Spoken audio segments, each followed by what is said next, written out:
Ramogi kamora mora maintiere akwayo ni hayo maber mar kinde mar nyasi mar Pasaka mano kawuono chieng' tich abich maler kabende ote mopogore opogore mag Pasaka pod medo molo kowuok kuom jotelo mopogore opogore pacho ka kaachiel koda pinje maoko. Magi to kod weche mamoko, magi weche maomiyo pek.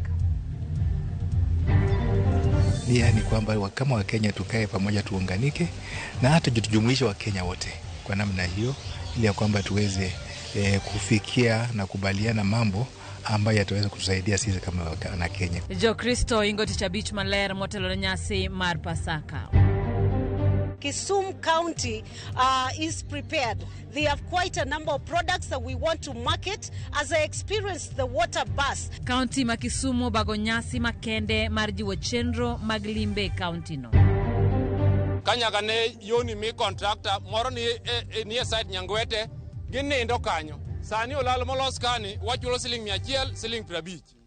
To en gima ok nyal kalo. Jodak madhok mit mayudore kar chung'od bura makarachuonyo yuago chal marach mar apaya.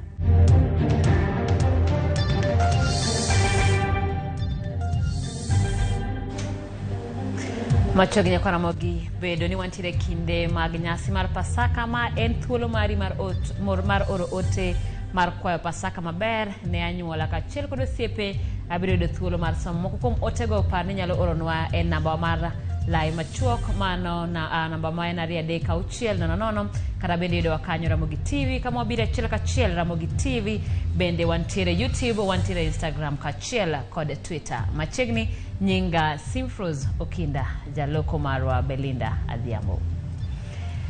Ogai marazimio Raila Odinga ocholo ote mare mar Pasaka. E oboke mane oro ne ute famo mapacho ka Raila wacho ni e higni machuok mane Yesu ne ni piny kae ne oneno thuolo e pek mane okale manomiyo kelo ber pacho ka. Owacho ni ogero ni e Pasaka ni kod mamoko mabiro wanyalo kawo thuolo mar berore kata bed ni wakale pek mopogore opogore kaka Yesu notimo. Omedo ni en gigeno ni wamedo singore mar kinde duto luwo gik mane Yesu noyalo magin bedo motegno e kinde ma wakale midhiero mapek, bedo kod geno thuolo mag geno onge kaachiel gi bolruok kata e kinde ma wantie thuolo mag telo ka wanyiso ng'uono, hera kod kwe. Raila wacho ni okwayo ne oganda duto hayo maber mar Pasaka.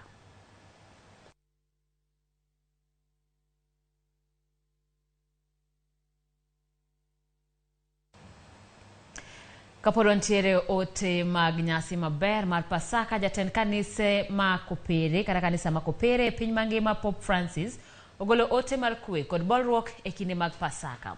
Pope bende ogolo siem ne jodolo maketo dwachgi mbele ka ojiwo gi duto mondo giluw yor Kristo mar bolruok kendo githegre kod gombo mamiyo moko kuomgi laro kombe mag telo. Okwayo jodolo mondo nyis picha makare ne jo Kristo kendo oywa ji e kanisa mana kuom timo maber. Bedo siemo pate moko ma osebet nyamakara kod tij dolo ka tiendegi moko to luwo yore mag richo. Papa wacho ne jodolo ni mondo girit yor dimbruok mar dolo moloyo keto gombo mag gi nyime. Pope Francis ne loso e kinde mane otelo ne jodolo moko 1800 e misa mar jiwo kendo medo chiwore ne luong mar dolo.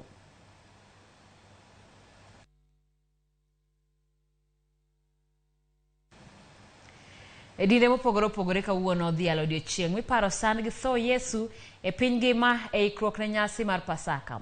Counties mag Nairobi, Mombasa kod Nyeri odong' chien e nyasi makamano kendo thor wach ne en bedo gi geno kod kwe to moloyo e sechegi ma piny Kenya osebedo gi oro kod tungni mag siasa ma e kaka Diana Olonde chiwonwa lipodni.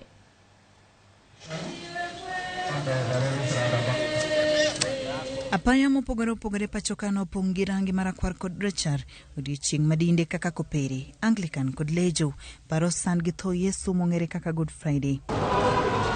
Higani kwe kod geno ema obedo wach maduong' ma jodolo kod jokristo okwayo ne piny Kenya. E kaunti ma Nairobi, Jokristo mag kanisa Kopere nowuok oko mar paro odiechieng' makama, magiwacho ni en mano mar kwayo ng'uono kod dimbruok mana kaka Yesu notimo. Bende giyango ni kwayo margi maduong' en mar kwe ne piny Kenya. It is a day for recollection na kukumbuka, tukikumbuka what Christ went through for us to have salvation and to have eternal life. So for me this day is important for me because I get to renew my salvation and my vows to Christ and to know the purpose of my living and my Christianity. Walemo monyasayo okonywa o wenwa richowa okonywa kendo okonya country wa Kenya mondo wabed gi kwe. Mane gi mwalemo kawuono kawa wuotho kawa paro kaka Nyasaye Yesu Kristo nothonwa kaka nosandre manyaka notho e msalaba nikech richowa. We are praying for peace as Christians to ensure that we pray God to intervene. We all as Kenyans to enjoy peace in this country. Jodolo bende kotelnegi kod Archbishop Philip Anyulu okwayo jo Kenya mondo bed gi horuok kod dimruok to moloyo sechegi matwak mag kwedhi nyime. Gimedo kwayo jotelo mondo kik bed jok mapogo ji gi wechegi. When you are wronged, don't do the wrong, do the right. Understand that you don't have to do something wrong to be accused. Remember, watch what you say. And lastly, allow God to fight your battles. Siasa inautufanya tuwe na ubinafsi. Ubinafsi ni kwamba basi sisi tumekaa tumechaguliwa kwa sababu sisi ni wakali sana upande mmoja na sisi ni wakali upande mwingine, kwa hivyo waje wagongane wenyewe kwa wenyewe hapo, lakini sio nia hivyo. Nia ni kwamba kama Wakenya tukae pamoja, tuunganike na hata tujumuishe Wakenya wote kwa namna hiyo, ili ya kwamba tuweze kufikia na kubaliana mambo ambayo yataweza kutusaidia sisi kama wana Kenya. Kaunti ma Mombasa, jokopere mag kanisa Holy Ghost Cathedral ne ochako nyasino mar yor msalaba ka giwuotho kowuok e kanisa no manie chuny boma ma Mombasa ka gichomo kar feri. Father August Mdawida, mabende en Vicar General mar kanisa jokopere ma Mombasa, ne okoni mae thuolo ma jotelo mag siasa onego bede kod horuok kendo tine jopiny yo makare maonge kelo gwandruok makidek kelo pogruok. Kwamba wameitwa wawe viongozi ambao ni watumishi, sio viongozi wa kutumia ubabe, uongozi wa kujionyesha, kwa sababu sote tumeumbwa kwa mfano wa Mungu na tunalo jukumu hasa kama Wakenya ya kuweza kuangalia nchi yetu na kuielekeza kwa pamoja ili tuweze kubaki kama taifa moja. Bishop Anthony Muheria mane otelo ne Jokristo la Makama County Manyeri okwayo horuok e kind oganda kowacho ni ndalo Pasaka winjo kel ji duto kanyakla. Nyasi mar Good Friday itimo higa ka higa mar paro sand Yesu e ikruok ne nyasi mar Pasaka. Diana Olonde, Ramogi TV. Karabed ni osebed ka ibuoge ni biro gure kawuono kaka ne ogure Yesu odiechieng'ni. Eliud Wekesa mong'ere kaka Yesu Watongaren wacho ni onge kod luoro moramora ni mar ok nyal guri Yesu diriyo ni mar ne osetho. Yesu Watongaren mawuok e kaunti ma Bungoma bende owito oko wach Pasaka ma Jokristo dhialo giko dirani komedo ni kanisa mare biro dhialo nyasi no dwe mar 7. James Okoth nigi mathoth. En chieng' tich abich, Jokristo e piny mangima hingo chieng' sand kod tho mar Ruodhgi Yesu Kristo ma Wuod Nyasaye. Kata kamano, ei Tongaren, kaunti ma Bungoma, chenro dhi nyime kaka pile.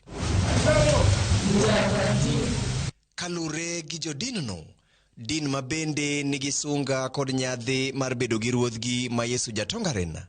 Odiechieng' ma kawuono en odiechieng' kaka mamoko.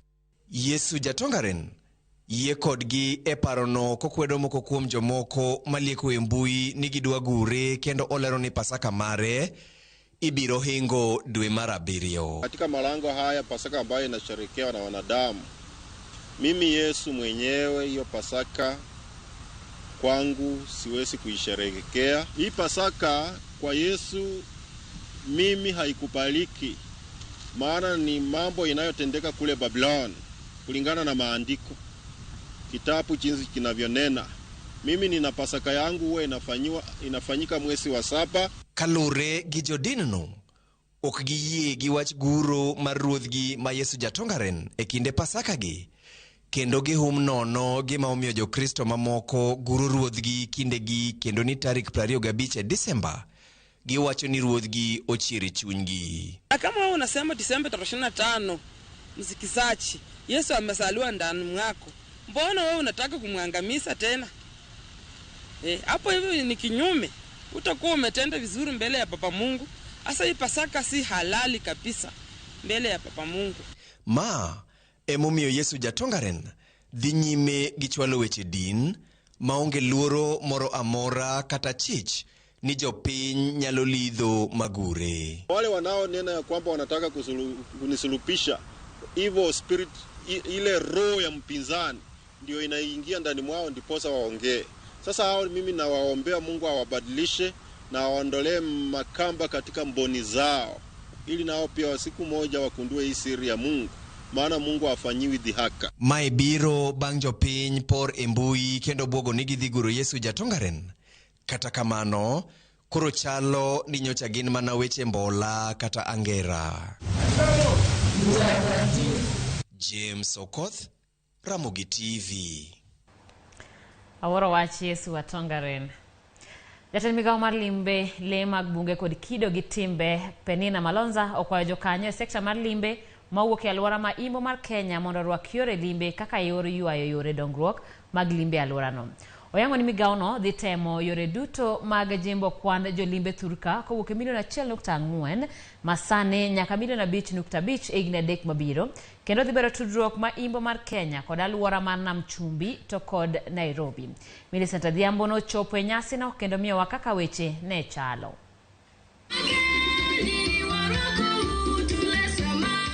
E sub-counties mopogore opogore ma Kisumu, nyasi mar manyo jaloch e piem mar Kisumu Fish Fiesta koro ochakore ayanga e county no.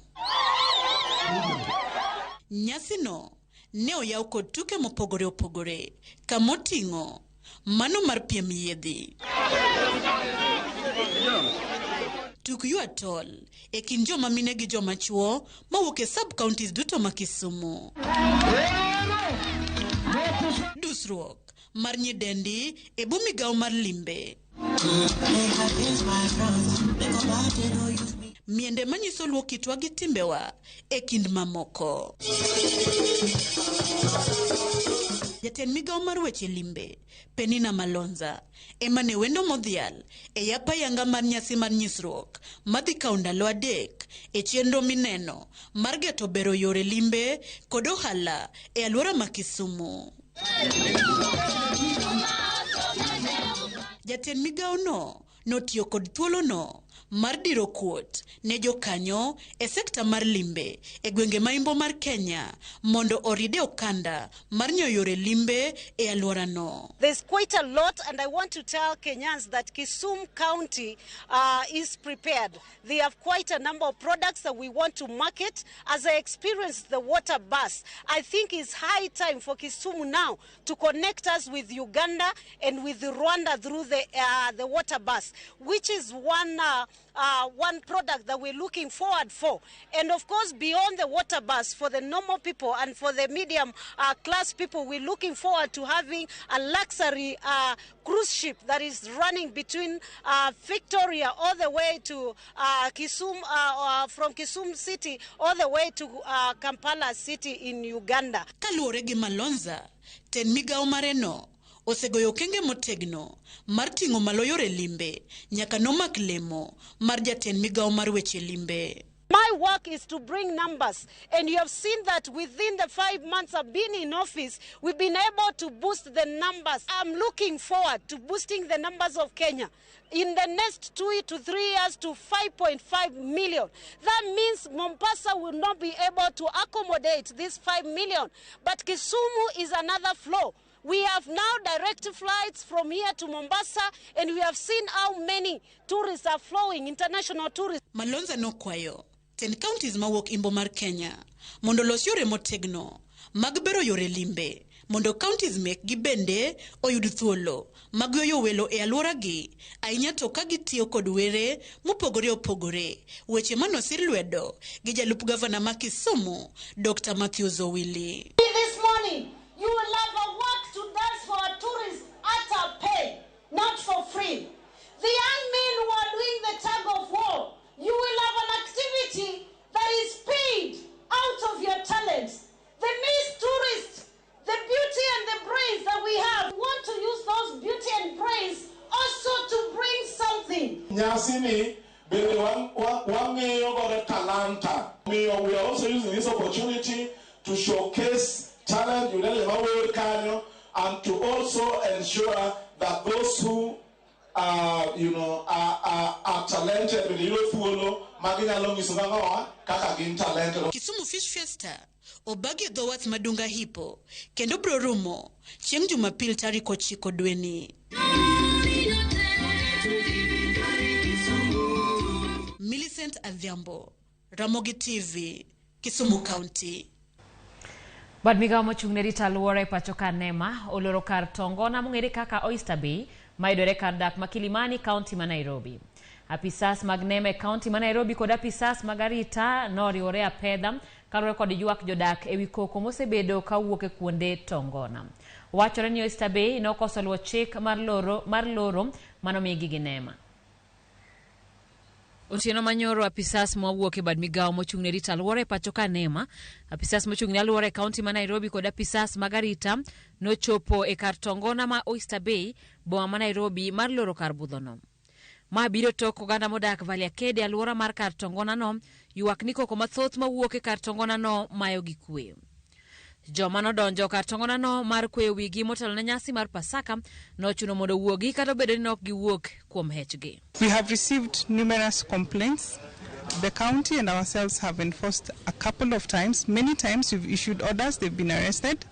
And about 10 days ago we came and gave them an order asking them to close and do what they're supposed to do in accordance with the noise and excessive vibrations regulations. That is, they need to soundproof, or whatever they do within this facility should not affect the neighboring residents. They have been issued with improvement notices for them to be able to soundproof the club so that they do not disturb the neighbors. They have gotten notices from NEMA, they have gotten notices from the county. We have taken them to court previously, but still you can see nothing has happened so far. All the bodies have kids, the people who came here, they are going to enjoy their kids. Where are we going? Karakamano loro mar kar tongona no ne okodhi maber kod weg club no kod joma tiyo kanyo mawacho ni mayo gi thuolo mar yuto margi mapile ka pile. Tuko na watoto. Majirani hatupigi kelele, mnapiga mnapata hakuna noise. Saa hii tunaenda mtatulipia rent. Tuko na watoto wanataka saa hii hata nena mama leo umeniletea nini, hakuna kitu ya kumletea. We have masters, we have degrees, but we can't be able to get jobs. Tuko na watu kama Nairobi government give us jobs. People here are learned. We don't have jobs. We have kids depending on us. Where are we to feed them from? These people must be reasonable. Pinyo wacho tonyono kar tiende ni kar tongona no biro dong kolor nyaka chieng' wuon go ket yore mag neno ni jomodak e alwora mare odagi kwe. If you look, you will find that just right next here is a flat of apartments, and these have been the main source of our complaints, that these people don't sleep because of operations at this facility. Again, if you look, this is an open club. There is no measure that has been done to mitigate against noise, so it is because of that we had come and asked them to close for a little while, soundproof, then come back to us, and we will lift their orders and allow them to operate. We are actually leaving our enforcement officers to man this place until such a time that compliance has been achieved. So there will be officers manning this place during the day and during the night. We will implement this in all other facilities that are not compliant with the law. Dwe mar 11 higa mokalo, gavana ma Nairobi Johnson Sakaja nomayo kuonde tongona mantiere kuonde ma ji odake lesen mag tich. E apedha no kuonde tongona maromo 40 kar dak ma Kilimani, Lavington, Donholm Buruburu, Roysambu, Kachiel kod Kasarani nolor. Ramogi kanya dweni mondo wakayo matin kara kamana no kam ote pod medo chopo nwaka Ramogi TV an Benado Keyo Samaki kan nyora kadem akwayo ne jonyora kod joneno mag Ramogi TV habi maber mar Pasaka erokamano. Tobias Akande wachone kwa maber mar Pasaka ne Pastor Akande, George Akande, Harun Ochenge kod nyithinde duto. Mimi ni Margaret akwayo hayo maber ne anyuola na duto kani karachuonyo Ramogi Aduwa an Gariel aneno Ramogi TV kan Rescos akwayo Pasaka ne jaoda Jane kaen Migori. Nyaka Ramogi wayo matin kikidhi mabor puro dogi weche mathoth.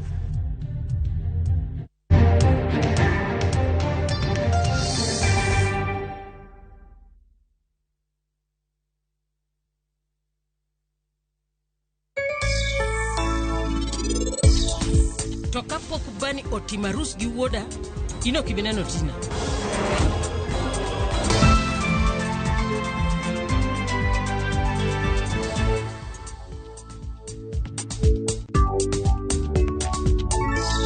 Kikapu Kibonge. Pick up key extra offers. Choose from a kibunda of products. Get kibigi discounts. Kwa hivyo, you can beba more of your favorite fresh foods and household products.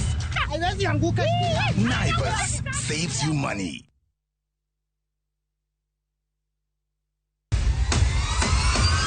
Oseketoreka. Tokiduoko e baba machon. Ikechando bude skondi tokbuang. Ati? Tugo koro eka iyo chacho, ka gik moko biro gajore, to biro makodoki. Baba ni bende wuka kama rabur kate ino dhi tuango macho mabasa. Kata kamano, nyiero kod mor manikae. Indiso tawe enda malich. Makata jaoda pokolwa. Pok nuneno to mana e osekethore. Jumapil ni, sa 1:45 otieno. Mana e Ramogi TV. Ma en odwa.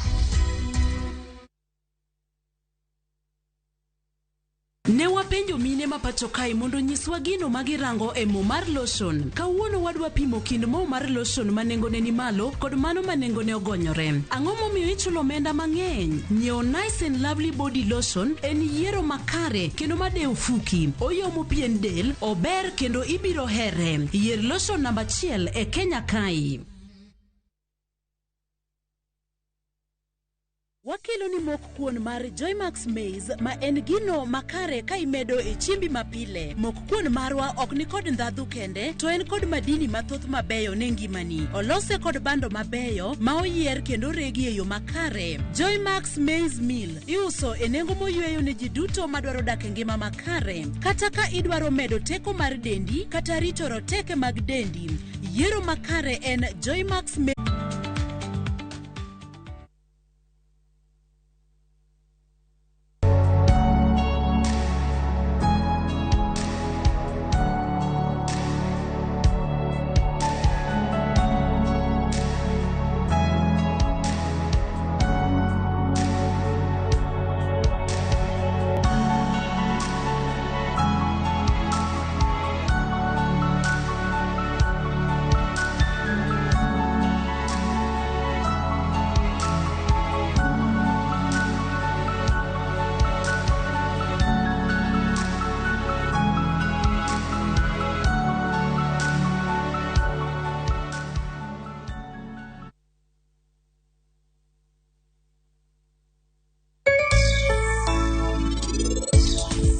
Bana piny poden ku gwen we achoko lolo matin bana. Ichoko lolo manade? Ikiani wan gi kese plot ka? Tenants mane wakao pes gi ka. Ka gichopo ka sani bro nyiso giango. Ano kang'io gi ang'ia kango tiang, ano ge pes ng'ato maseka. Make your mealtime more magical.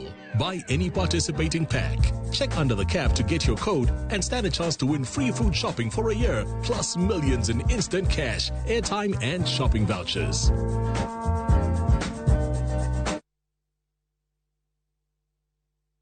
Jijenge na shilingi 1500 guaranteed kila wiki kwa kucheza Kaende Jackpot. Shiriki kwa kutumia 50 bob pekee, cheza na Autopic kwa kutuma neno KJP kwa 29063. Not for persons under the age of 18. BCLB number 416.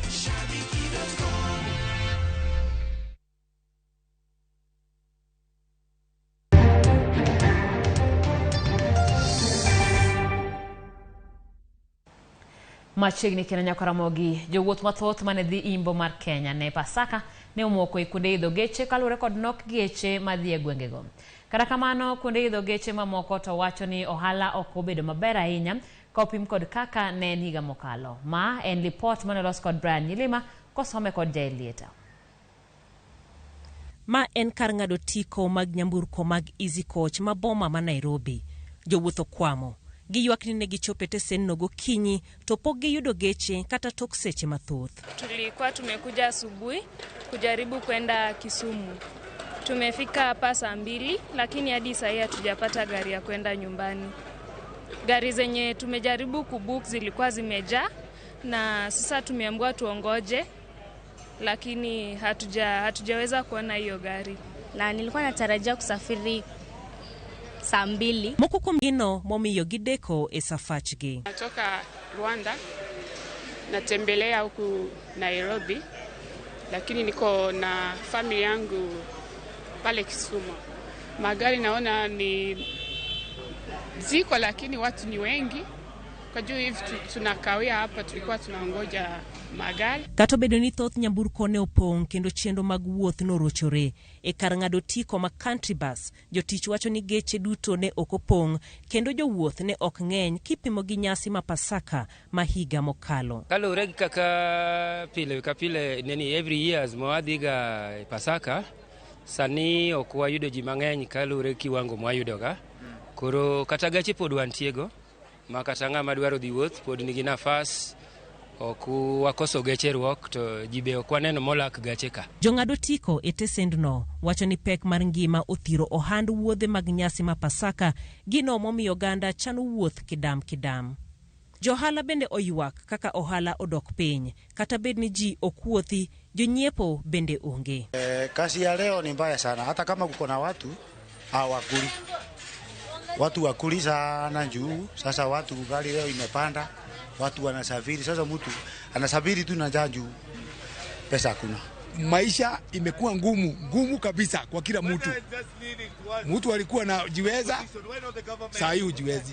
En mana chakruok mar wuoth ne jogo madhi Pasaka kuonde mopogore ka wich bar biro bedo mano mar duogo tok nyasi rumo.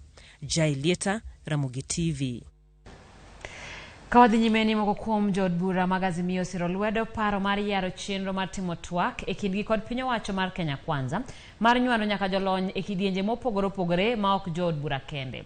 Ka giloso e kaunti ma Machakos bang' romo mar jokanyo mag Azimio, jod bura go ne olero ni weyo twak makamano e lwet jod bura kendgi ok en paro maliw nikech jod bura inyalo lok pachgi kendo koso miyo jopiny lokruok ma gidwaro. Chris Owino miyo waler. E kinde ni mapod kweth ariyo mag Azimio kod Kenya Kwanza golo chung' motegno ewi dwaro mar yawo sava mar IEBC, jo od bura mag Azimio ogolo luoro moro amora ma jowetegi mag Kenya Kwanza nyalo bedogo ni mano en chenro mar loso piny owacho mar baro wa bar. Ok wadwaro nus mkate, actually wadwaro yawo sava mondo wacham mkate full. Ok wadwaro nus tin. Mkate ni en marwa te, wadwaro yawo sava mondo nyiswa ni to wan gi mkate full koso waonge kode. Nitie weche ariyo kende. Wan gi mkate full nikech wan man waloyo kata nolowa waonge kode. Mokwongo kapok kete chike wadwaro ni sava yawo. Mane kwa buonge adieri, koro mano biro konyo in future kijakuo ting'e ni sava biro yawo. Jodito mag Kenya Kwanza osebedo kalieko ni paro mar yawo sava mar IEBC en achiel kuom okenge mag Azimio mar chuno gi loso piny owacho mar baro wa bar, maket gi mano mane ochuga higa mar 2008 e kind ogai mar Azimio Raila Odinga kod jatend piny machon mosenindo Mwai Kibaki, gino ma jood bura mag Azimio okwedo motegno. We don't have business to discuss servers. You better come prepared to talk on other issues, but not servers, because it is not. If you want to go back to street, sisi ya to teach you in a street, go back, eat your tear gas, go home. Sasa sisi waje sasa tukorogane bunge.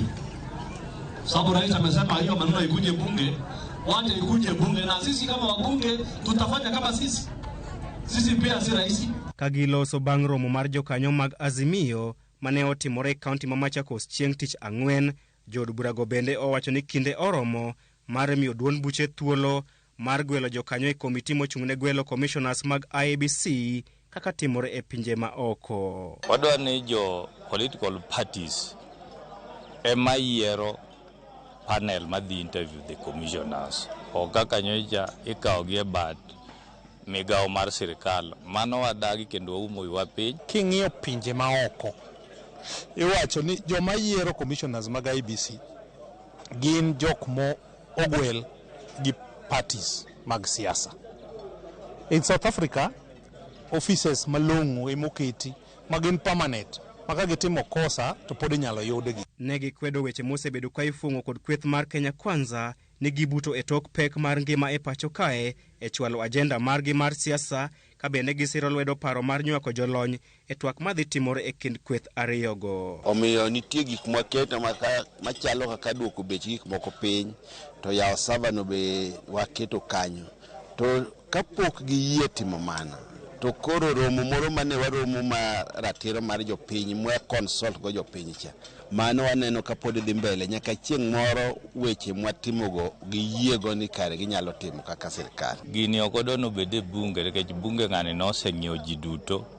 Koro wan waikore iwuoya kucho, buchego dhi mbele, to wadwa ni be chiemo tete odog piny kabisa.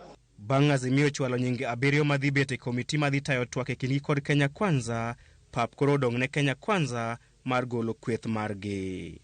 Chris Owino, Ramogi TV, Nairobi. Erokamano Chris kuom lipodno. Ka wadhi nyime, motelo ne nyasi mar Kisumu, jatend migawo mar limbe Penina Malonza nyokwayo kweth mar Azimio One Kenya Alliance mondo giwere chuth gi ng'anyo mar reso sekta mar limbe. Malonza olero ni ng'anyo kod tulo osethiro limbe kinde mokalo kendo miyo Kenya lal mathoth. Jatend migawo no jiwo twak mar yudo kwe mochwere, ka omedo ni mano ema biro keto lwasi makare mar limbe e kind jopiny kendo ywayo welo mawuok e pinje maoko. Malonza nye wuoyo e nyasi mar sidho kondo jopuonjre mag weche limbe e kar tiegruok ma Kakamega.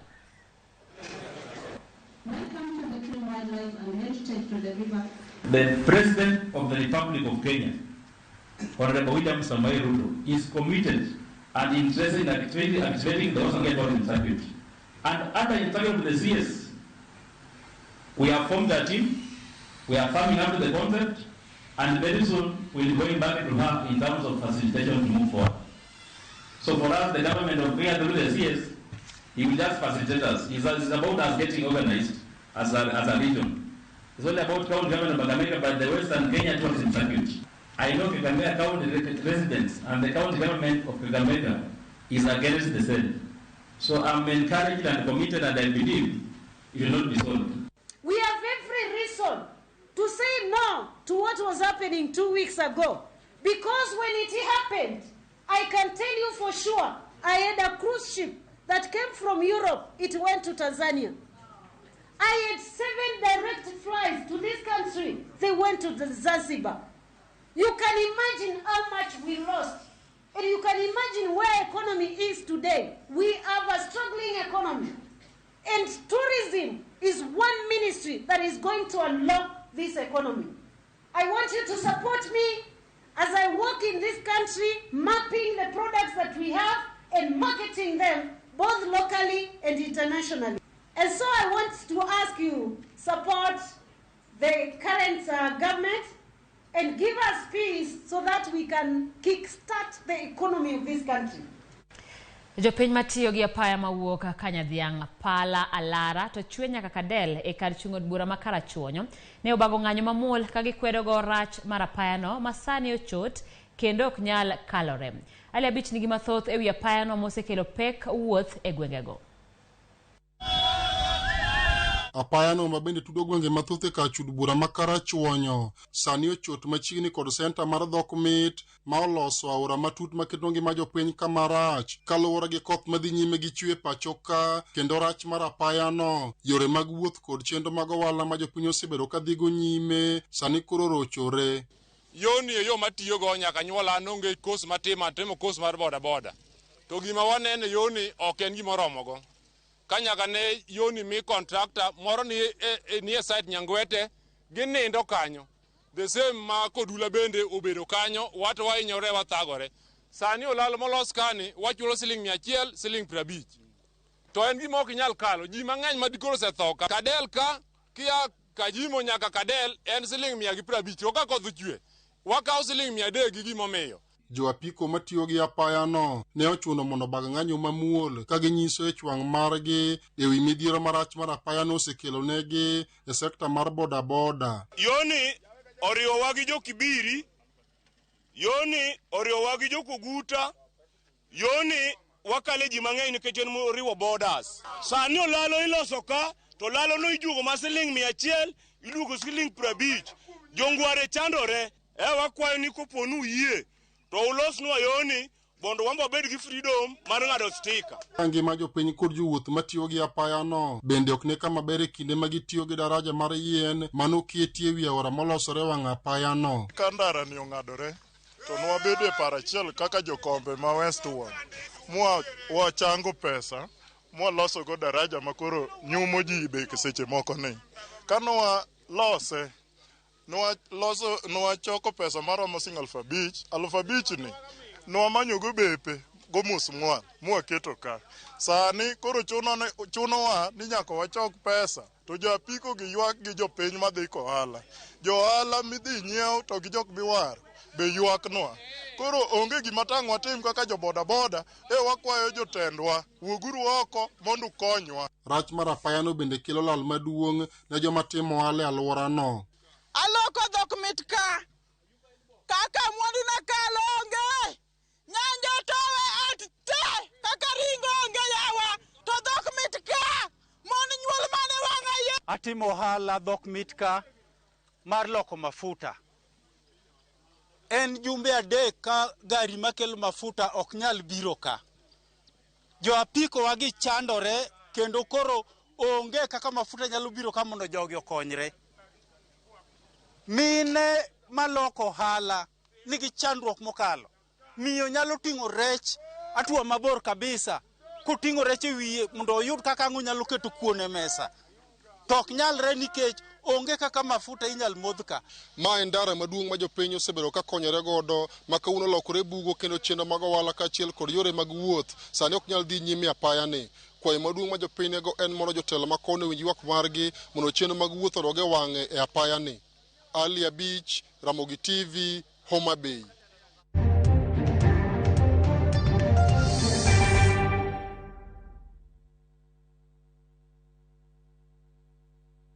Kenyans are winning big on sharpbakey.com. Bet on these games now and enjoy highly boosted odds. Not for persons under the age of 18. Play responsibly. Shabiki.com is authorized and regulated by the BCLB. License number 416. Shabiki.com.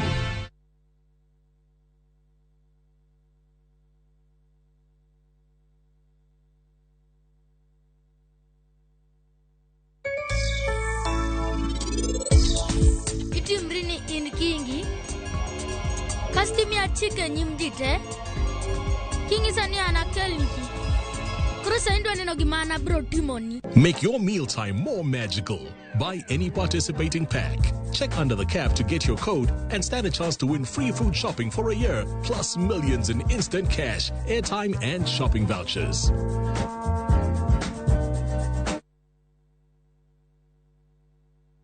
Ne wapenjo mine mapacho kae mondo nyiswa gino magirango e mo mar lotion. Kawuono wadwa pimo kind mo mar lotion manengone ni malo kod mano manengone ogonyore. Ang'o momiyo ichulo omenda mang'eny? Nyiewo Nice and Lovely Body Lotion en yiero makare kendo madeo fuki. Oyomo pien del, ober kendo ibiro here. Yier lotion namba 1 e Kenya kae.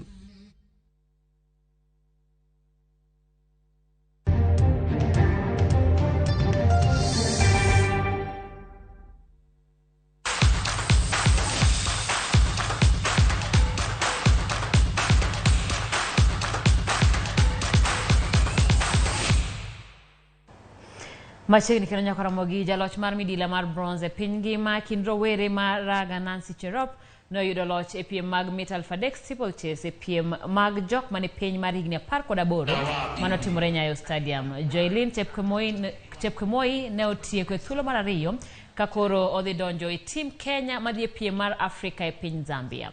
Korka jomachuo Andrew Kipto noloyo gi dakika 8 sekond 7 motelo ne Clinton Kimutai kod Evans Kipkosgei. Dana Cherotich noloyo ng'wech mag mit alpha-beach ka Maureen Chepkoech notieko e thuolo mar 2. ya Kenya ambaye iliweza kutuwakilisha kule shamba hili la mita 3000 kwa uzuri kabisa, ikiwa ni vijana wasiozidi umri wa miaka 18 na bila shaka anatumia dakika 10. Alijawa mawuok Kinondo Secondary School e county Makwale emano bedo jaloch e piem mag mita 100 e kinde jopuonjre mag sikunde makadhawad na mchumbi. Tukego dhi nyime e county Makwale, Loman Tariko mawuok Marafa Secondary emano luwe thuolo mar ariyo. Korka jok manyiri e mita 100 Fozia Nekesa emano bedo jaloch kiluwe gi Matilda Alfred. Jagoro mar tuke mag sekondar kadhawad na mchumbi David Mombo nowacho ni en gi yie ni moko kuom jopuonjre go biro donjo e tim maduong' mar Kenya.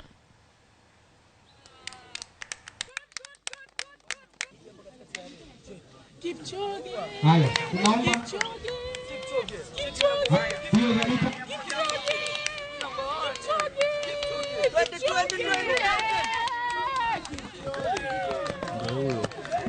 jana competition ilikuwa ngumu, lakini mimi mwenyewe nikujiamini, kila mtu ajua yajiamini.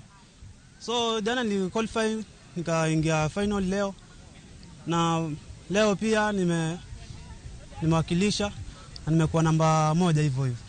Kwa kusema kweli, tuko na vijana ambao wameonyesha umahiri wao sana katika mbio, hasa hizi za mita 100 na mita 200.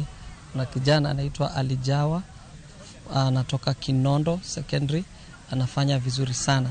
Mwaka uliopita alikimbia katika nationals, mbio za kitaifa, na